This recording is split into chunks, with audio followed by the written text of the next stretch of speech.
actuales, donde está en riesgo la vida de tanta gente, de tantos líderes y lideresas sociales, por ejemplo, que se están atreviendo a llegar a estos escenarios, a apostarle a la política institucional, y pues insisto, el papel que ejerce la MOE, sobre todo en los territorios donde la presencia del Estado es tan débil, es fundamental para enfrentar ese, de cierta manera, como inestabilidad que tiene nuestra democracia por nuestra cultura política, por nuestra guerra que no termina, y también pues con la posibilidad de que realmente el ejercicio de la democracia pues sea un ejercicio colectivo, sea un ejercicio en el que no tengamos que perder la vida por ello y en el que sea posible una representatividad diversa de diferentes fuerzas políticas, de diferentes miradas de país, de municipio, de instituciones también, que es por lo cual muchas personas también se arriesgan y apuestan por estar en estos escenarios. Entonces, doctora Alejandra, bienvenida. Será muy importante para la universidad, para la facultad.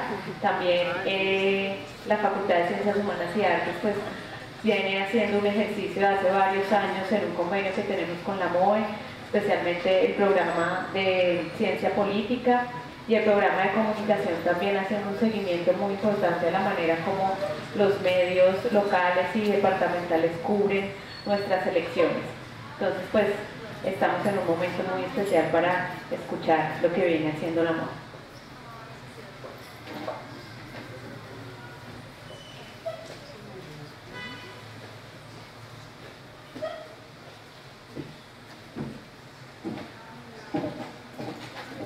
Buenas tardes a todas y a todos.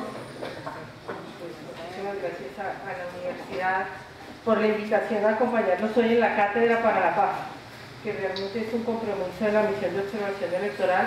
A Cristian Andrés, que me van a acompañar el día de hoy en la presentación, que esperamos que sea un diálogo. Entonces Cristian me dice que vamos a abrir un diálogo de hora y media. Yo le voy a pedir que me haga ojitos más o menos a los 40 minutos, porque si no yo me quedo aquí hablando, y que podamos, en la medida que voy contándoles qué es lo que estamos haciendo en el ejercicio de observación electoral, que ustedes también podamos tener momentos en los que nos puedan hacer preguntas o puedan hacer comentarios además sobre lo que está pasando en el departamento de Tolima, el análisis que hacen frente al proceso electoral.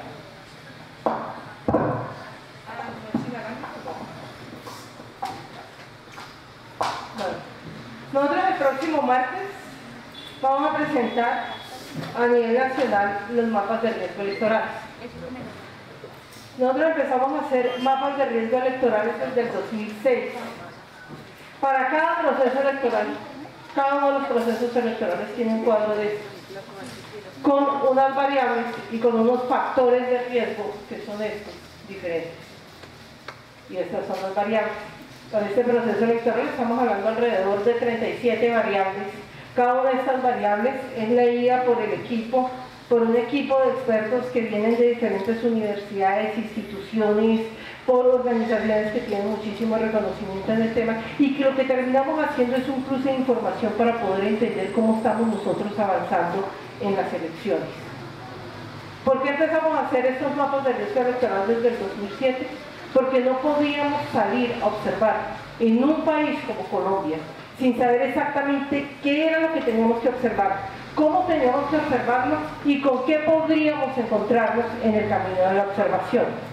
Los mapas que se presentan el próximo martes tienen de manera particular y casi que específica estas dos matrices de análisis, la que tiene que ver con fraude electoral, todo lo que tiene que ver con los temas de inscripción de cédulas, corrupción o constreñimiento al sufragante, los análisis estadísticos de votos nulos, tarjetones no marcados, de suplantación electoral, alteración de resultados, participación en política de funcionarios públicos y los factores de violencia. Violencia político-electoral, violencia contra líderes sociales, grupos armados ilegales, azonadas, desplazamiento forzado, violaciones a la libertad de prensa. Toda esa información, que es información estadística, se lee a la luz de temas de contexto, que son estos que se encuentran acá, las tensiones del posconflicto, que es precisamente lo que vemos en este proceso electoral, la financiación de las campañas, las comunicaciones, cuál es el ingreso, cómo ingresaron las redes sociales al mecanismo del debate como un mecanismo, como una herramienta para el debate político y la competencia electoral, y todo lo que tiene que ver con la trazabilidad del día de las elecciones. ¿Qué es lo que nosotros vamos a presentar la próxima semana y que hoy va a presentar para el Tolima Cristian? ¿Cuál es la información que nos va Cristian a presentar, y Andrés también, en lo que tiene que ver con análisis departamental de violencia política? Nosotros elaboramos 3 mapas, que es lo que ustedes van a ver el próximo martes. El primer mapa tiene todos los hechos de violencia, y estas son las diferentes variables que nosotros analizamos en los hechos de violencia, desde los 3 últimos procesos electorales, cada una con un peso estadístico diferente. Este mapa es el mapa de violencia política. Las variables pasivas, o que son atipicidades electorales, que las encontramos, las determinamos a través del análisis estadístico de los resultados de los últimos 3 procesos electorales, también con pesos diferentes, para poder ponderar frente a lo que podría pasar en este proceso electoral. Y de un cruce de estos 2 mapas, del indicativo de fraude electoral, del de factores de violencia, tenemos el mapa que para nosotros es el más importante, porque es a partir del cual nosotros definimos o esperamos definir cuál es el proceso de cubrimiento que vamos a tener en la observación electoral de este año. 3 mapas es lo que ustedes van a encontrar este año, con unas lecturas de contexto. Como les indiqué, hemos decidido 3 lecturas de contexto para esta publicación: participación de la mujer, elecciones atípicas, acceso a puestos de votación, y un análisis de 8 departamentos en los que ya vamos a profundidad mirando cómo va el proceso electoral y cuáles son aquellos aspectos que hay que tener en cuenta. Si quieres pasar, Cristian, me pases a la otra presentación. Bueno, porque les cuento todo esto. Nosotros estamos frente al proceso electoral más importante que hay en el país.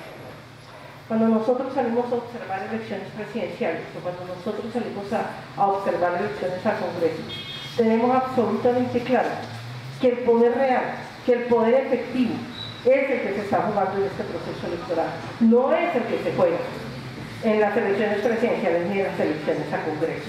Cuando llegamos a elecciones a Congreso, cuando llegamos a elecciones a presidencia o a Congreso, lo que ya tenemos es una serie de acuerdos regionales que permiten construir la pirámide para la obtención de estos cargos. Pero el poder sensible, el que termina definiendo cómo es el territorio económicamente, los planes de ordenamiento territorial, los planes de desarrollo, cómo se traducen los planes de gobierno, cómo funcionan las economías legales e ilegales en los territorios, son precisamente las que se juegan este 27 de octubre.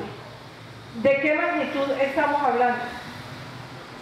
Estamos hablando de un proceso electoral que tiene 117.728 candidatos en contienda. Y cuando yo estoy hablando de un proceso electoral que tiene 117.000 candidatos en contienda, yo quiero que ustedes se imaginen cómo están todos los municipios en este país, en este momento, haciendo la disputa por el poder político. Todas las fuerzas que se están moviendo en el nivel local, legales e ilegales, para economías legales e ilegales, con objetivos legales e ilegales, que en este momento están en confrontación para poder tener un poder que se empieza a detentar a partir del 1 de enero del próximo año. Tenemos varias elecciones a tiempo, 32 elecciones a gobernación, junto con 32 elecciones a asambleas. Para ello vamos a seleccionar 418 diputados y tenemos 3.583 candidatos, 1.101 alcaldías con su respectivo espejo, 1.101 asambleas, que tiene además el número más alto de candidatos. Son 95.000 candidatos Los que se están disputando, 12.000 cargos para consejo. 6.814 cargos de diles es disputado por 13.389 candidatos y vamos a proveer un total de 20.428 cargos con 117.000 candidatos, es decir, 1 de cada 5 candidatos va a quedar elegido para alguno de los cargos que se pone en disputa en la presente contienda electoral. Esa es la magnitud de las elecciones que estamos haciéndole frente. ¿Quiénes compiten por el poder político? Pueden competir 3 diferentes grupos. El primero de ellos, las organizaciones políticas con personería jurídica que tienen presencia en el Congreso de la República. Los segundos son grupos significativos de ciudadanos. Y las terceras, las coaliciones que pueden hacerse entre grupos significativos de ciudadanos y organizaciones políticas con personería jurídica. Estrategias: cuando uno ve el cuadro de candidatos por partido para el presente año, empieza uno a tener claro cuáles son las estrategias de la competencia electoral. 2 organizaciones políticas, su objetivo estratégico son las gobernaciones. El Centro Democrático con 12 candidatos, Colombia Justa y Libres con 16 candidatos. Esos son los objetivos estratégicos de estas 2 organizaciones políticas.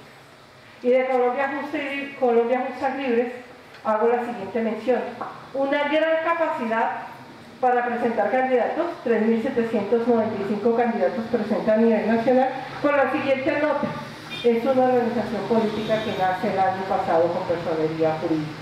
Es decir, su capacidad de crecimiento fue gigante si la tenemos y si la comparamos con otras organizaciones políticas que llevan muchísimo más tiempo en la contienda electoral.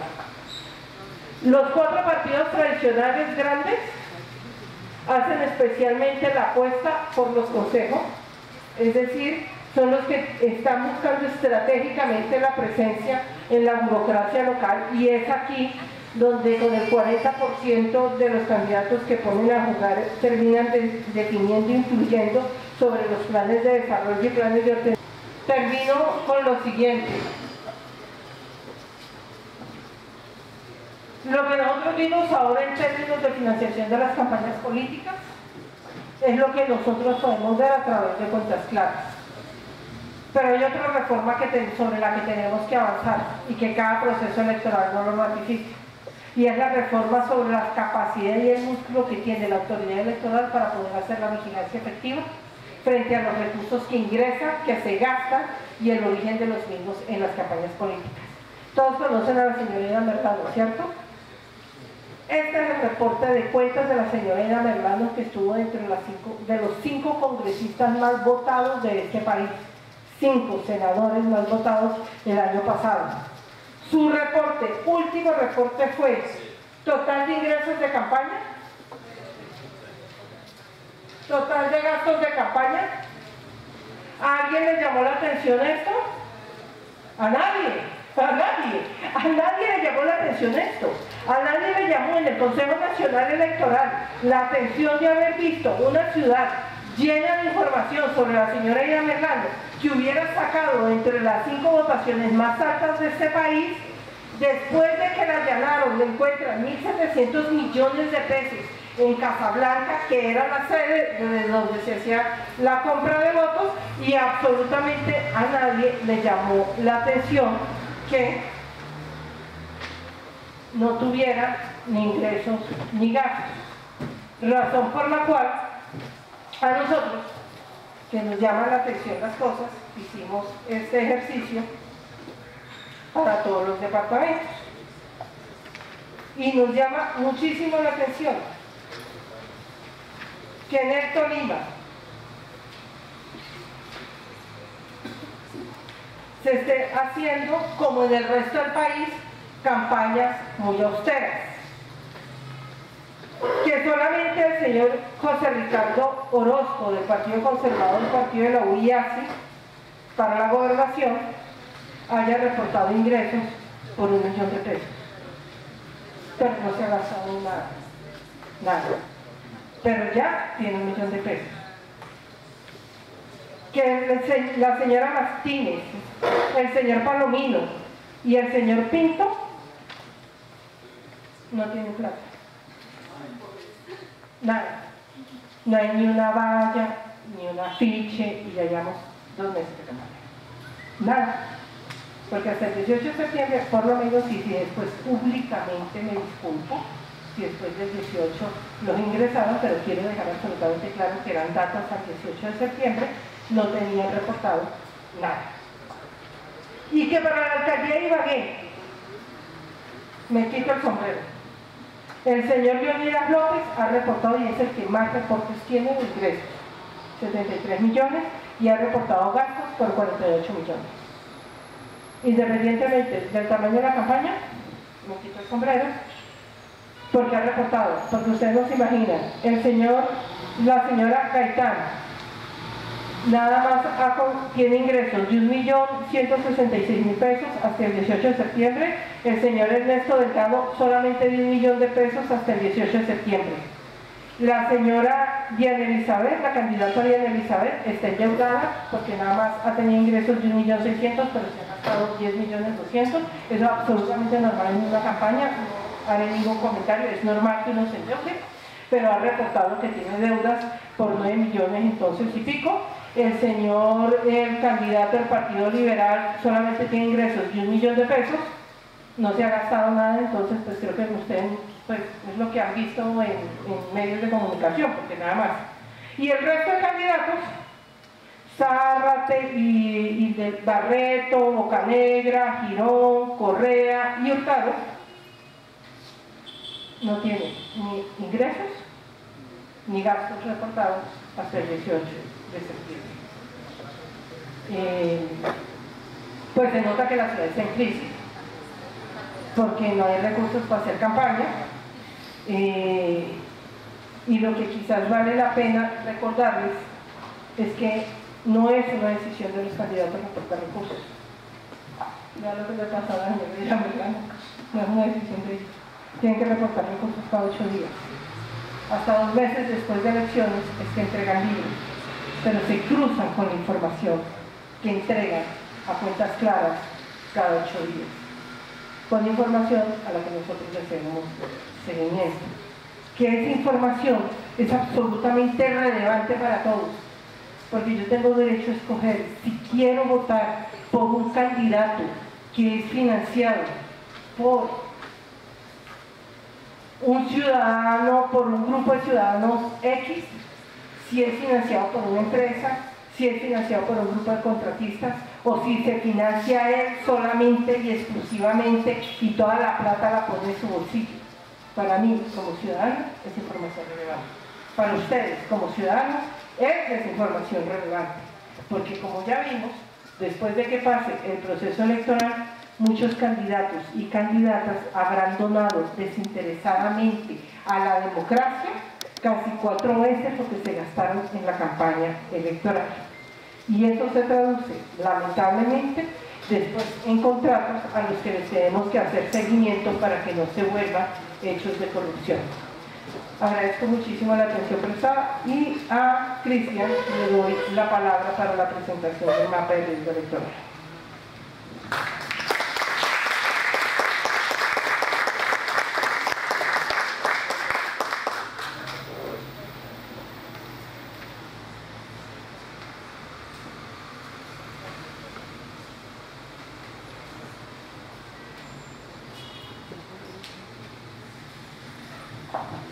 Bueno, muchísimas gracias, muy buenas tardes. Ya lo mencionaba Alejandro, mi nombre es Cristian. Quiero empezar por esto, que son los cargos que vamos a proveer en este departamento. En total tenemos una gobernación, pero tenemos 4 candidatos, tenemos 15 cargos a proveer, pero tenemos 118 candidatos en esta contienda. Tenemos 47 alcaldías con 257 candidatos y 523 puestos en los consejos municipales, y tenemos 4.464 candidatos en estos momentos en este departamento. Aquí tenemos nuestros mapas de riesgo electoral. Vamos a iniciar por el primero, por los de indicativos de fraude. Entonces, el departamento, ese es el mapa que va a ser lanzado a los medios de comunicación el próximo miércoles, aquí en el departamento, jueves, perdón. Y tenemos, este departamento ha disminuido los riesgos electorales. Hace 4 años teníamos 10 municipios con un alto riesgo para las elecciones del año 2015. Hoy hemos pasado a tener solamente 5 municipios, tenemos una disminución del 50%. Este es el mapa pues, a nivel nacional, donde pasamos a tener solamente 5 municipios con alto riesgo, lo que nos da un porcentaje del 11%. Hace 4 años estábamos con el 21% de municipios con algún tipo de riesgo, sea medio, alto o extremo. Este pues, es el mapa donde tenemos un municipio en un riesgo extremo, tenemos 2 municipios en un riesgo alto, que es Río Blanco y Ibagué, y tenemos 2 municipios en un riesgo medio, que es Líbano y Honda. Esos municipios que los ha calificado así. Tenemos el municipio de Ibagué, vamos a iniciar con Coyaima, que es el riesgo extremo, donde hay un dominio electoral de unos candidatos a gobernación o alcaldía. También están en un riesgo por los tarjetones no marcados. Y los tarjetones no marcados es un riesgo porque es un cheque en blanco que se le está dejando directamente a los jurados de votación para que, si así lo quieren, lo puedan manipular. El año pasado, en un estudio que hicimos con la Universidad del Tolima y con alguna dependencia de la alcaldía de Ibagué, realizamos un estudio de verificar los E14, tanto de mesa como los que fueron enviados a escrutinio. Ese informe fue presentado aquí en este mismo auditorio y aquí evidenciábamos cómo los E14 tenían irregularidades. Habían unos datos en los E14 de mesa que estaban publicados en la página de la registraduría y habían otros en los que se iban para escrutinios. Muchos de ellos estaban ilegibles. Ese estudio nos llevó a evidenciar de que efectivamente hay errores e inconsistencias en los escrutinios, tanto de mesa como en los que se hacen directamente a niveles municipales. Y aquí hay un subregistro de muchos de ellos en estos municipios, pero este municipio de Coyaima, y traigo a colación ese ejemplo que hicimos, porque en ese municipio los riesgos están asociados a tarjetones no marcados y a los tarjetones nulos que habían en estos municipios. El municipio de Río Blanco, que está al sur del departamento, es un municipio que tiene un riesgo por 2 factores indicativos exactamente. Uno que es que habían solamente dos candidatos, los cuales hay un partido que ha dominado allí electoralmente este patrón, y también hay una atipicidad en tarjetones no marcados. En el municipio de Ibagué, pues hay una variación de los promedios entre las elecciones del 2011 y las del 2015, donde aumentaron los tarjetones no marcados, los tarjetones nulos, pero también aumentó la participación electoral. En el municipio de Líbano y Honda, pues hay algo en común, y es que los indicativos es que aumentaron la participación electoral que había en comparación con los años 2011 y 2015, y también hay unos tarjetones que están siendo no marcados y anulados de manera regular para distintas corporaciones. Por eso es que se ha calificado estos municipios así. Tenemos lo que es los indicativos de fraude, donde aquí hemos pasado a tener ya 17 municipios con un alto calificación de un riesgo. Tenemos uno en riesgo extremo, 3 en riesgo alto y 13 municipios en un riesgo medio. A nivel nacional, pues hemos bajado, ya tenemos solamente 17 municipios con algún tipo de riesgo de fraude. Antes estábamos ubicándonos sobre el 60% de los municipios que tenían algún tipo de riesgo para las elecciones locales. Y pues ya son los municipios con riesgo por factores de violencia, que ya Andrés, que es nuestro investigador, ha estado haciendo el seguimiento minucioso y juicioso a cada uno de los hechos de violencia de este departamento. Después vamos a hablar del tema de la transhumancia, que acaba de salir la resolución de anulaciones de cédulas para el departamento del Tolima por parte del Consejo Nacional Electoral.